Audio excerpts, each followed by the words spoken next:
This shouldn't be possible in RPG Maker, but today I've added a stealth experience into my 3D horror game being developed in RPG Maker MV, with enemy vision cones, the ability to add patrols and hiding spots as well. This is one of the most complicated systems I've ever made, and it actually doesn't rely on any scripts or plugins.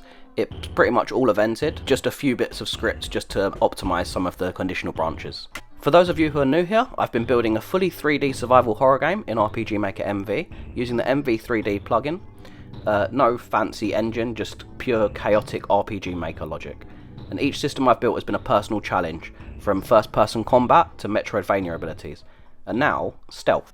So before I go specifically into how it works behind the scenes, if you see on screen, the creature turns in 4 directions, down, left, up and right, and when it spots the player, it will attack them, triggering a game over. They can see the player using a custom line of sight system I've made using events, and this system can be copied to other creatures, meaning I can reuse this for other creatures in the game. What you'll see next is these spots on the floor in front of the creature are to represent hiding spots, and as long as the player stands on one of these positions, the creature won't be able to see them, as you'll see on screen in a second. The whole system works through events, switches and variables, and I'm going to go a little bit behind the scenes in a minute and show you how this is working behind the scenes. There's actually some very funny, janky RPG Maker nonsense going on here, and you'll see in a second they go detected and attacked by the creature again, which triggers a game over.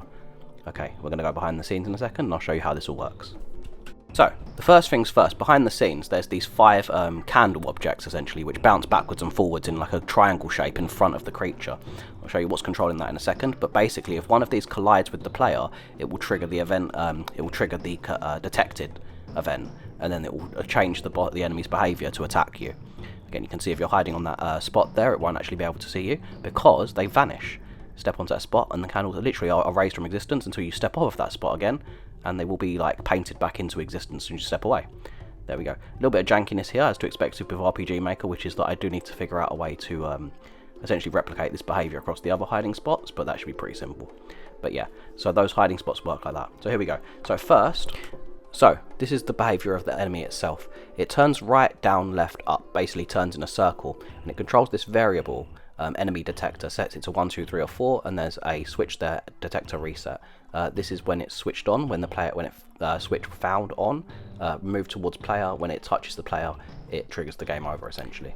So essentially the point of this is that the boss turns down, left, up, right, and then it resets the behaviour. It's basically so that I can respawn each of these candle objects to a triangle shape in front of the boss, and then like reset their behaviour to make sure that it's always in front of the enemy.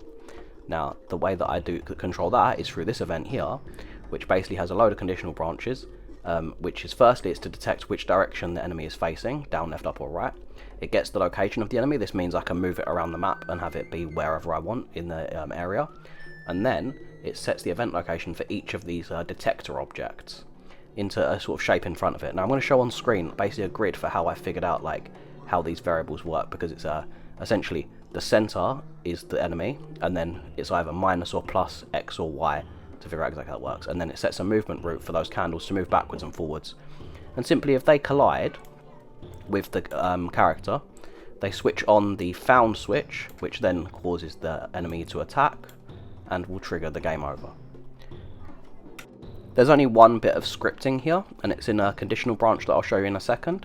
Essentially what this does is it tracks the player's position and the position of this event. It's basically just to optimize to make sure I'm not trying to use variables to track the player's position and the event location to make sure they're matching.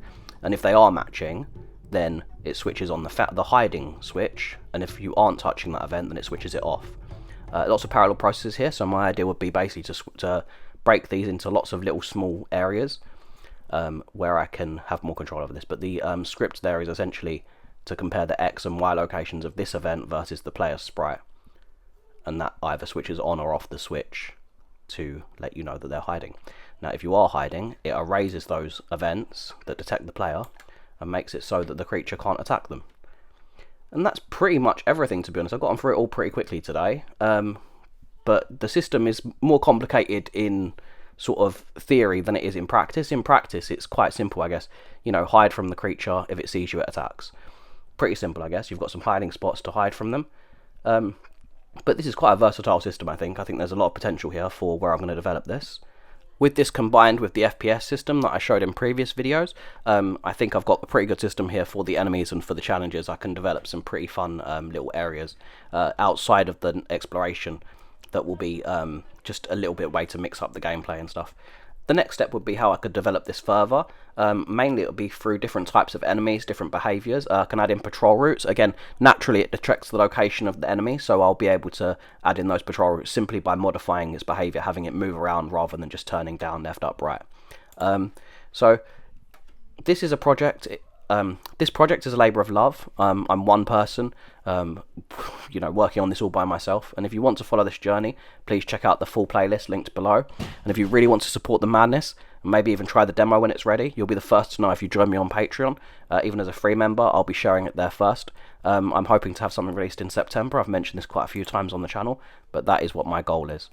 So thank you for watching, and stay sneaky. You've got to avoid this creature's gaze to make it through the facility. Thank you very much, and I'll be back with the next one. The next thing I'm going to be working on is either going to be something to do with like how I work on my art process, or destructible items and environments. Basically, I'm going to add in some barrels and crates and things maybe that you can shoot with the gun item that will then destroy the object essentially. Destructible environments in RPG Maker with 3D. Who would have thought? Thank you very much. Again, if you like the video, please like, comment, subscribe. Let me know if you have any ideas for what could go into here. Thank you very much. I'll speak to you soon. Bye bye.